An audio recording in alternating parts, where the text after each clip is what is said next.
Muy buen día. Vamos a continuar con la parte de salidas digitales y retardos de tiempo. Anteriormente ya analizamos cómo se configuran las salidas digitales utilizando el microcontrolador PIC16F887. También ya analizamos a detalle cómo se generan los retardos de tiempo.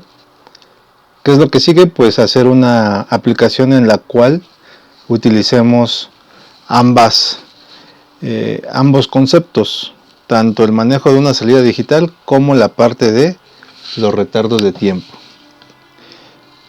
Entonces, ¿en qué consiste el ejercicio que vamos a realizar?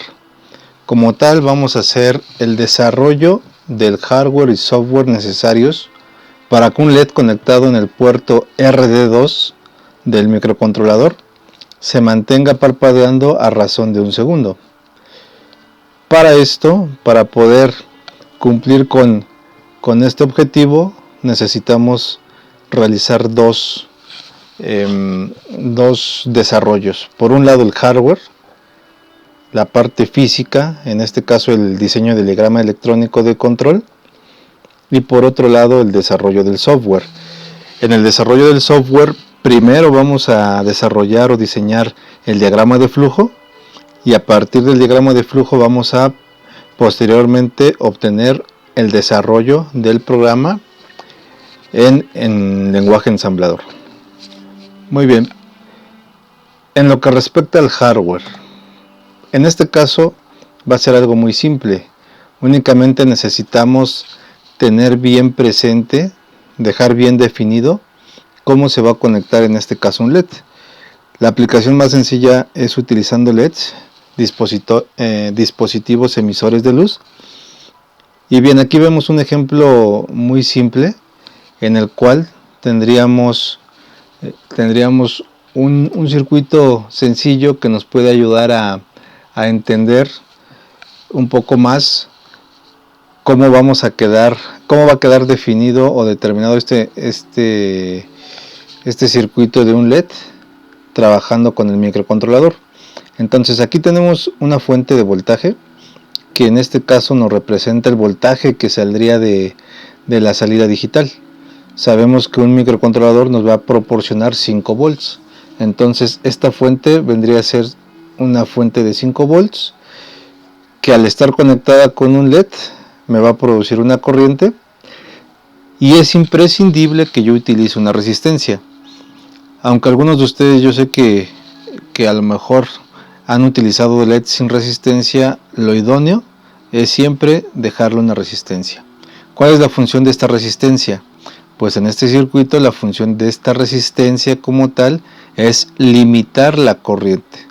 Si no hubiera resistencia, como este es un diodo un diodo emisor de luz, o un dispositivo emisor de luz, pero al final de cuentas es un interruptor que cuando se polariza se cierra, no hay un elemento en esta malla que limite la corriente, y pudiera ser que el elemento más débil o la fuente, que en este caso sería la salida del microcontrolador, o el mismo diodo se dañen. Entonces para eso yo necesito utilizar una resistencia que me limite o que me regule la corriente que va a fluir en esta malla. Así de sencillo. Ahora bien, ¿cómo determino esa resistencia? Pues debo de hacer un cálculo. Debo de analizar esta malla, que es un circuito muy sencillo. Entonces todo parte de esta expresión, de saber que el voltaje es igual a la suma de los voltajes de esta malla. En este caso sería voltaje de LED más voltaje de la resistencia, en este caso RL o resistencia de LED. Ahora sabemos, esta ley la debemos de tener bien presente, que la corriente, la ley de Ohm dice que la corriente es igual al voltaje sobre la resistencia. Por lo tanto yo puedo hacer una sustitución en esta expresión, de tal manera que me quede que el voltaje es igual al voltaje de LED más la resistencia de este circuito por la corriente. Ok, esto viene de esta expresión. Si yo aquí despejo voltaje, va a ser igual a R por I, y sustituyo en este punto. En lugar de dejarlo expresado en términos de voltaje en la resistencia, queda expresado como resistencia por corriente. Ahora, ¿cuál es la incógnita? Yo quiero conocer el valor de la resistencia. Entonces, si yo despejo de esta expresión la resistencia, quedaría igual a voltaje menos voltaje de LED sobre la corriente. ¿Estamos de acuerdo?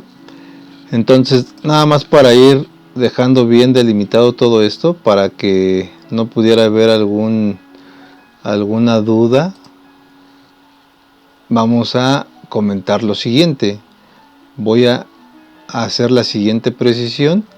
Este de aquí sería mi voltaje de LED, ¿ok? Ese sería el voltaje de LED, que sería este parámetro, la fuente, y como tal, pues aquí ya tenemos que esta es la resistencia. Ahora, mi incógnita es la resistencia, pero necesito dos parámetros importantes. Necesito conocer dos parámetros para que yo pueda obtener el valor de la resistencia. Necesito saber el voltaje de LED y necesito saber la corriente del circuito. ¿Cómo determino esos dos parámetros? Bien, para obtener este parámetro, el voltaje de LED, ¿qué es lo que tengo que hacer? Yo debo de saber cuál es la caída de tensión en este dispositivo. En este dispositivo, ¿cuál es la caída de tensión? Actualmente tenemos una gran variedad de colores, de LEDs o de dispositivos emisores de luz.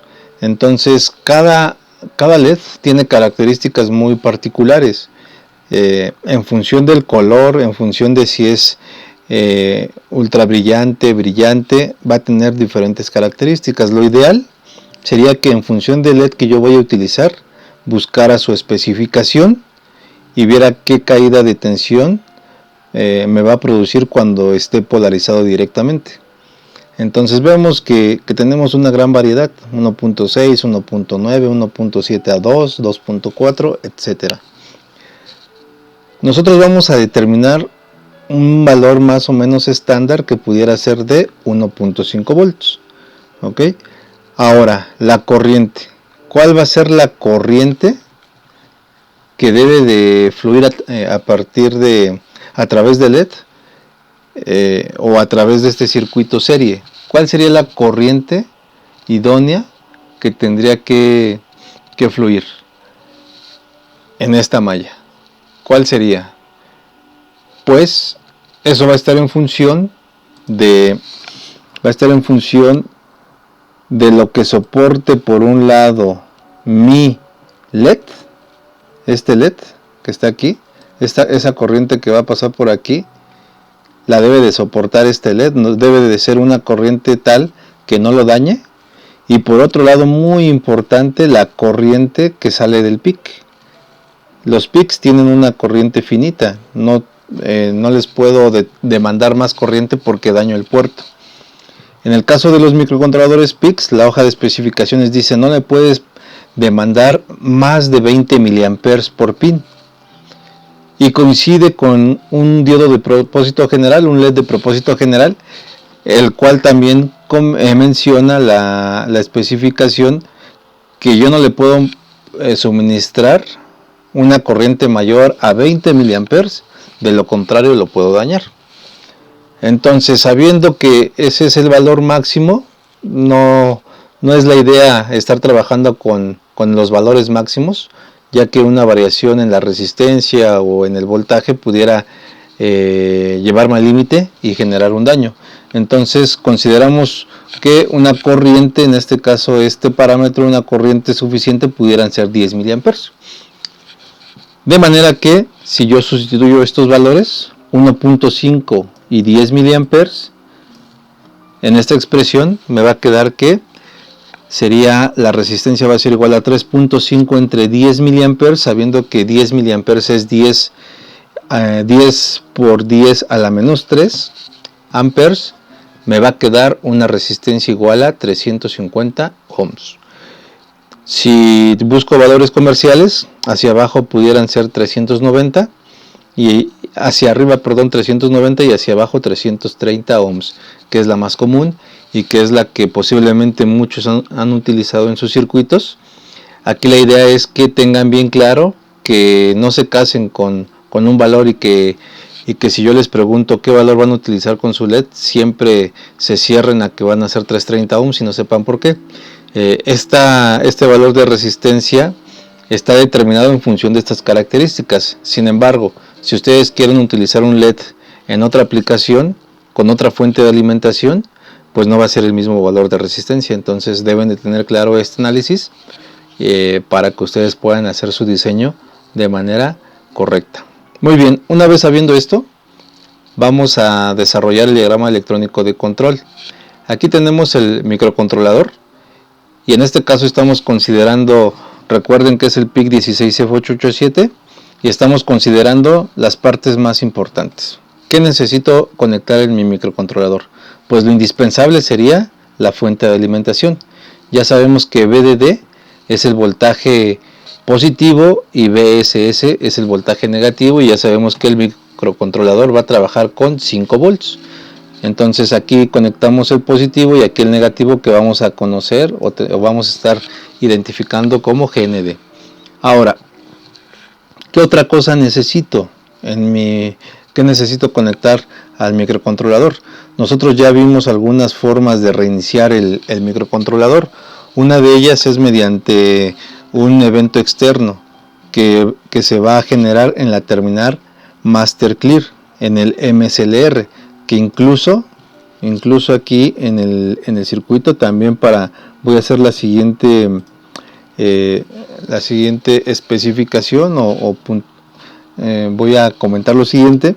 Este MSLR debe de llevar una línea en la parte superior. Eso significa que el Master Clear o el reinicio o limpiar al maestro, que es la definición, va a ocurrir con un nivel bajo.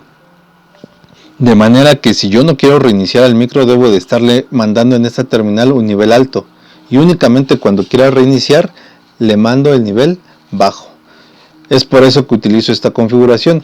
Más adelante vamos a analizar cuando yo utilizo botones, hay dos configuraciones, el pull up y el pull down. La analizamos un poco más adelante con calma. En este momento nada más les puedo decir que al conectar una resistencia a VCC y un botón a tierra, cuando el botón está abierto, el voltaje o el nivel permanente aquí es alto. Cuando yo presiono el botón, en este punto del Master Clear es el momento en el cual se conecta la tierra y se va a nivel bajo. Cuando el botón está abierto, reitero, aquí está llegando a un nivel alto, VCC o 5 volts. Este punto y este punto es el mismo, es la misma fuente. Para no estar haciendo varias líneas de conexión, nada más lo dejo determinado. Ahora ya tengo la alimentación, ya tengo el reset.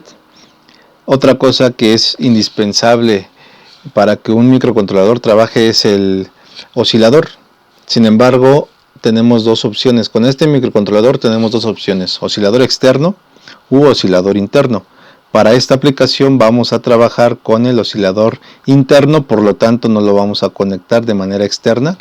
Vamos a estar trabajando con el que tiene internamente, que es a partir de un circuito RC, como ya comentamos. ¿Qué más me falta? Pues nada más me falta en el puerto correspondiente. Ahí también hay un detalle. Aquí me dijeron en el puerto RD2, en el puerto D bit 2. Entonces aquí nada más sería considerar que este va a ser el pin número 2, ok, para que no nos vayamos a confundir. Y ahora, ¿qué voy a tener conectado? Pues un LED, una resistencia, que este es el circuito que ya analicé previamente y que ya tengo el conocimiento necesario como para hacer el diseño. En este caso, esta resistencia, en este tipo de configuración, esta resistencia nada más me permite fijar un nivel de voltaje aquí. Yo pudiera poner una resistencia más pequeña, pero a final de cuentas aquí hay un flujo de corriente. Si es una resistencia en el orden de los kilo ohms, pues la corriente es en el orden de los miliamperes, una corriente pequeña. Si yo pongo Una resistencia más pequeña, pues puede ser que aquí se esté disipando una corriente o se esté perdiendo energía de forma innecesaria. Entonces se recomienda que se utilice una resistencia entre 1 y 10 K. En este caso utilizamos 10 kΩ. Y esta resistencia de 330 ohms ya sabemos que es la que permite delimitar la corriente de manera que el LED no se ponga en riesgo, y sobre todo el puerto del microcontrolador. Listo, ya quedó bien definido el diagrama electrónico de control. ¿Qué sigue? Pues ahora ir a la parte del software. En el caso del software, ¿cuál sería el diagrama de flujo necesario para poder realizar la aplicación que se propone? Vamos a analizarlo. Entonces, primero vamos a iniciar, y ¿cuál sería el primer paso que tendríamos que estar desarrollando? Pues sería primero etiquetar, como aquí lo tenemos, etiquetar memoria de datos. Ok, nosotros sabemos que la memoria de datos empieza a partir de la dirección 20 en hexadecimal. Entonces es más cómodo definir etiquetas, contador 1, contador 2, que estarme acordando de los valores en hexadecimal, para que para mí en este caso, o para alguien más que lea mi código, pues sea más explícito mi programa. Eso es etiquetar la memoria de datos, las variables que vayamos a utilizar. Configuración de salida digital. Ya sabemos que vamos a ocupar el puerto D, y ya hemos visto cómo configurar las salidas digitales. Nosotros sabemos que cada puerto tiene dos registros, el tris y el port. Si yo requiero en este caso una salida digital, previamente tengo que configurar el puerto como salida para que ya más adelante lo pueda ocupar precisamente como eso, como una salida, y pueda escribir. Entonces, como son puertos que no tienen una función definida, pueden ser entradas o salidas, el PIC necesariamente tiene que saber antes cómo lo voy a utilizar. Es aquí en donde hago la configuración de la salida digital, y ya sabemos que la configuración de salida se hace con el registro tris, que se encuentra en el puerto, en el banco 1. ¿Ok? Entonces comentamos un poco más de eso, recordando que ya lo sabemos hacer, pero lo recordamos un poco más adelante cuando estemos haciendo el programa. Entonces, en este punto configuro mi salida digital. Después, ¿qué hago? Escribo el puerto. Escribo para que yo pueda de esa forma activar el LED. Activo el LED. Después, para que sea un LED que se mantenga de forma intermitente, necesito llamar a una rutina de tiempo, a una subrutina de retardo de tiempo. ¿Cuánto tiempo requiero que el LED se mantenga activo? Pues me piden que sea 1 segundo. Entonces esta subrutina debe de durar 1 segundo. Y ya que transcurre 1 segundo, procedo a apagar el LED. Llamo nuevamente a la misma rutina que genera un retardo de tiempo de 1 segundo. Y una vez que se transcurre ese tiempo, regreso, brinco y vuelvo a iniciar el ciclo. Activo el LED, 1 segundo de tiempo, apago 1 segundo, y así sucesivamente. Ahora bien, esta subrutina, ¿qué hace? ¿Cómo le hago para generar un retardo de tiempo? Es el tema que vimos anteriormente. Para generar retardo de tiempo, el microcontrolador lo que tiene que estar haciendo es perdiendo tiempo en actividades que yo previamente ya cuantifiqué que le van a tomar, que el hacerlas le va a tomar un tiempo de 1 segundo.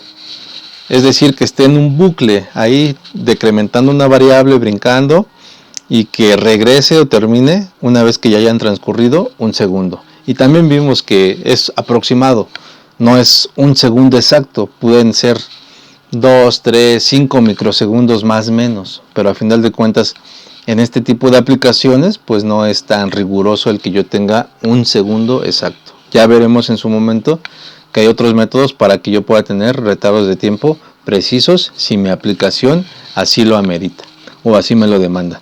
Entonces, en la subrutina, en términos generales, Para que yo pueda perder un segundo de tiempo, necesito bucles anidados, a fuerza. Bucles anidados, porque al estar manejando registros de 8 bits, decrementar 255 veces una variable, pues no me da, es muy poco el tiempo, porque el microcontrolador es muy rápido. Entonces tengo que estar anidando bucles.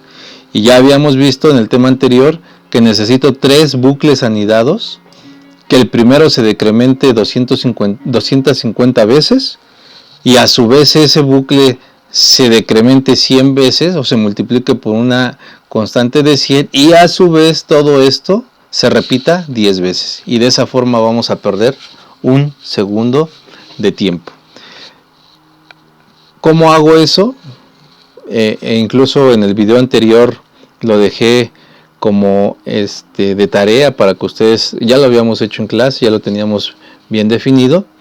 Aquí les muestro el diagrama para que no haya dudas. Entonces, este es el diagrama que satisface una rutina, una subrutina de un segundo. Entonces, como veíamos, teníamos la definición de 3 constantes, que aquí las estamos mostrando, que son estas 3. Son 250, 100, 250, 100 y 10. ¿Ok? Entonces, el bucle interno se va a decrementar 250 veces y se va a multiplicar por 4. Habíamos visto que el decremento y el salto nos daban 3 microsegundos, entonces metíamos un op para que sean 4. Y esta parte de aquí se va a estar decrementando durante 250 veces. Una vez que ya pasan esas 250 veces, sale y decrementa a la siguiente variable, que en este caso sería la de 100, es cont2. Si no ha llegado a 100, pues regresa para acá y vuelve a hacer todo esto. ¿Ok? Y hasta que ya transcurran las 100 veces, es cuando sale y ahora decrementa una constante 1, que en este caso ya vimos que vale aquí detalles, una disculpa, pero esto de estar preparando los diagramas para que sea lo más explícito, pues a veces conlleva estos pequeños detalles. Aquí es cont 1, ¿ok? Es la constante o el contador 1, contador 2 y contador 3. Aquí decremento el 3, aquí el 2 y finalmente el 1. Y el 1 es el que vale menos, el que tiene el valor menor. Y de esta forma ya analizamos previamente que yo pierdo un segundo de tiempo. ¿Ok? Ya tenemos esto, ya tenemos el diagrama de flujo, pues a partir de esto ya debe de ser muy sencillo obtener el programa o desarrollar el programa en lenguaje en ensamblador. Programa en lenguaje ensamblador. Aquí están las cabeceras en las cuales estoy definiendo qué microcontrolador vamos a utilizar, y enseguida de eso, si recuerdan, lo primero que teníamos que hacer es definir o etiquetar la memoria de datos. La memoria de datos disponible es a partir de la dirección 20, la siguiente es la 21, la 22, y lo que estoy haciendo es decir que cuando encuentre la etiqueta cont1, el microcontrolador sabrá que me estoy refiriendo a la dirección 20, cont2 sería dirección 21 y cont3 dirección 22. Esto para que sea más explícito mi programa. ¿Qué sigue después? Ok, le tengo que decir al microcontrolador a partir de qué dirección va a empezar a guardar la memoria de programa. Esto no es programación, esto simplemente es etiquetar, ¿ok? Etiquetar la memoria de datos. Aquí, a partir de aquí van a empezar mis instrucciones de programación. Le estoy diciendo, quiero que a partir de la dirección 0 de la memoria de programa empieces a almacenar las instrucciones, ¿ok? ¿Cuál es la primera instrucción? ¿Qué es lo primero que tengo que hacer después de que ya etiqueté la memoria? Configurar la salida digital. Entonces, si recuerdan, tengo que utilizar el registro TRIS. Y al registro TRIS me dice el pin que tú quieras o el bit que tú quieras utilizar, en este caso es el bit 2. Le tienes que escribir un 0 Y eso yo lo entenderé que tú lo que quieres hacer es utilizar ese pin o ese bit como salida. Le tienes que cargar un 0 en el bit correspondiente a la salida que vas a utilizar. ¿Cómo cargo ceros? Pues con la instrucción BCF, Bit Clear File. ¿Qué registro? TRISD. ¿Qué bit? El 2. Pero para llegar al registro TRIS, sabemos que hay bancos de memoria. Entonces el registro TRIS está en el banco 1. ¿Cómo me muevo al banco 1? Por medio del registro status. En el registro status hay bits. En este caso está el RP0 y el RP1. El RP1 en este caso no lo utilizamos. El RP0, si está el RP0 en 0, estoy en el banco 0. Si el RP0 está en 1, estoy en el banco 1. Entonces, previo a llegar al TRISD, tengo que moverme de bancos, de estantes. Yo les llamaba estantes, ¿verdad? En los cuales ustedes podían estar moviéndose dependiendo de a qué registro querían accesar. Entonces reitero, para llegar a TRISD, mi objetivo es llegar a TRISD y ponerle un 0 en el bit 2, porque esa es la salida que quiero utilizar. Pero para llegar a este registro tengo que primero moverme por medio del RP0 y mandándole un 1 a RP0 me muevo al banco 1. ¿Ok? Ya que estoy en el banco 1, modifico mi TRISD y para poder seguir con mi código debo de regresar al banco 0. ¿Cómo regreso? Haciendo a RP0 0, y eso lo hago con Bit Clear File. Es muy importante que ustedes tengan bien presente qué es lo que hace cada instrucción. Y como lo comentamos, viene del inglés, son abreviaciones, son mnemónicos o abreviaciones del idioma inglés que me quieren decir cuál es la acción que se está realizando. BSF es Bit Set File, BCF es Bit Clear File. Pon a 1 o pon a 0. Ya con esto ya está configurada mi salida digital. ¿Qué seguiría posteriormente? ¿Qué seguiría? Pues utilizarla, escribir el puerto. ¿Y en dónde voy a escribir? Ya no en TRIS, sino en port. ¿Ok? Entonces, aquí seguiría BSF, bitset file, port D, 2. Bitset, pon a 1 el bit 2 del puerto D. Se activa el LED. Call tiempo. Transcurre un segundo. ¿Qué sigue después? Bit clear file. Pon a 0 el bit 2 del puerto D. Se apaga el LED. Call tiempo. Y vuelve a hacer esto nuevamente. Brinca o go to inicio. Si yo quiero ir acá o al punto que yo quiera, puedo etiquetar esa línea y al poner go to inicio, pues el compilador sabe que debe de brincar, el programa debe de saltar a la línea correspondiente. ¿Ok? Ahora pues simplemente sería generar mi rutina o mi subrutina de el retardo de tiempo. Ya vimos el diagrama, van a ser 3 bucles anidados y me quedaría el código o el programa resultante de esta forma. En el caso de subrutinas únicamente etiqueto, si yo llamé a mi subrutina tiempo, voy a iniciar, este código va hasta abajo, por razones de espacio lo pongo de este lado, pero todo esto va ordenado hacia abajo. ¿Ok? Entonces tiempo iniciaría con un movimiento. Si se recuerdan, yo tenía qué caray. Bueno, aquí cambié el orden de las constantes, pero al final de cuentas es lo mismo. A la primera le llamé constante 3 o contador 3, contador 2 y contador 1. Contador 3 se inicializa con 10, contador 2 con 100 y contador 1 con 250. ¿Ok? No hay una instrucción que me cargue directamente en un registro un valor constante. Primero lo tengo que pasar a mi registro de trabajo, move literal to W, y aquí ya que lo tengo en W, move W to file, mueve de W a el archivo. ¿Cuál archivo? Con 3. Esto es lo mismo aquí y acá. Move literal to W 100, move W to file con 2, move literal to W 250, move W to file con 1. Entonces, Con esto lo que hice fue cont 1 es igual a 250, cont 2 es igual a 100 y cont 3 es igual a 10. Es lo único. Ahora, ya que tengo inicializadas esas variables, voy a empezar con los decrementos.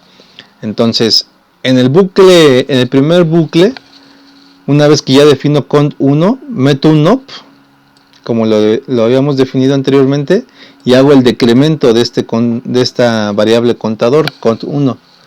Le digo, decrementa file, decrementa esta localidad, lo que hay dentro de ahí, decreméntalo. Entonces, en la primera ocasión que llegue aquí, lo que hace es, en lugar de que, bueno, toma este dato, 250, y le resta 1. Entonces es 249. La coma F me dice, guarda el resultado ahí mismo, en cont 1. Es decir, reemplaza el 250 por 249. Y al mismo tiempo, esta instrucción pregunta si ese valor que se acaba de reemplazar es 0. Si al decrementar y reemplazar el valor, me pregunta, ¿es 0 el valor que acabas de reemplazar? La primera vez pues no es cierto, porque es 249. Entonces, como no es cierto, ejecuta la siguiente línea, que sería esta. Entonces, esto hace que regrese aquí, arriba. Entonces, nuevamente, no hace nada un ciclo de máquina, vuelve a decrementar y vuelve a preguntar si es 0. Y así se mantiene en este bucle hasta que haya decrementado tantas veces esta variable que se haga 0. Cuando sea 1, decremente y escriba, y en ese momento sea 0, lo que va a hacer esta instrucción es que salta una línea. Y ahora se viene hasta acá. Cuando es 0, salta una línea, porque esta instrucción dice dec file y skip if 0 cont -1, ¿ok? Decrementa el archivo cont 1 y brinca cuando sea 0, brinca una línea. Entonces, ya que brinca esta línea, aquí nuevamente hace el decremento, pero ahora de contador 2, y lo va a guardar nuevamente o lo va a reemplazar ahí mismo. ¿Cuánto valía contador 2? 100, ahora vale 99.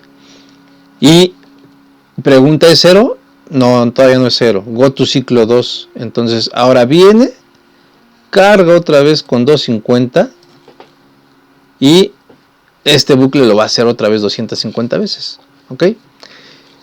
Ya que lo hizo 250 veces, sale, decrementa con 2, ahora es 98 y vuelve a inicializar esta variable y así se va.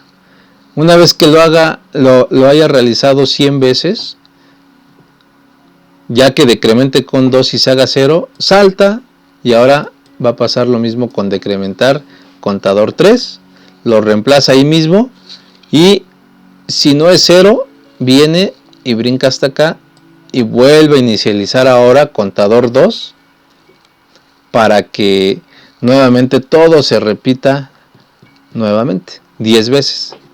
Y ya que se repitieron 10 veces estos bucles, pues dice, regreso a donde me llamaste. ¿En dónde me llamaste? Pues la primera vez lo llamaron aquí. Entonces regresa aquí. Ya habíamos visto que es como si este código estuviera aquí.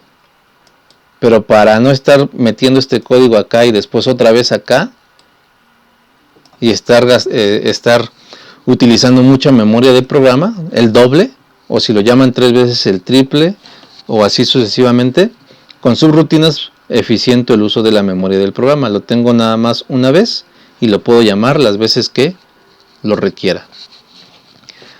Perfecto, pues una vez que ya se tiene esto, lo siguiente sería hacer la programación en MPLAB, y vamos a ver en su momento que incluso ahí puedo hacer una simulación en donde yo pueda ver que mi LED esté parpadeando en MPLAB, una simulación básica, y posteriormente nos vamos a ir a simularlo a Proteus, y en Proteus pues va a ser una simulación más interesante porque ahí ya puedo tener el LED, puedo armar el circuito e incluso algo que vamos a ver en su momento es que puedo incluso agregar un osciloscopio, un osciloscopio virtual, y puedo medir incluso que ese retardo de tiempo a cuánto equivale y que esté cercano a el segundo. Puedo ver mi señal cuadrada y checarla con más detalle. Muy bien, pues vamos a esa parte en el siguiente video. Hasta luego.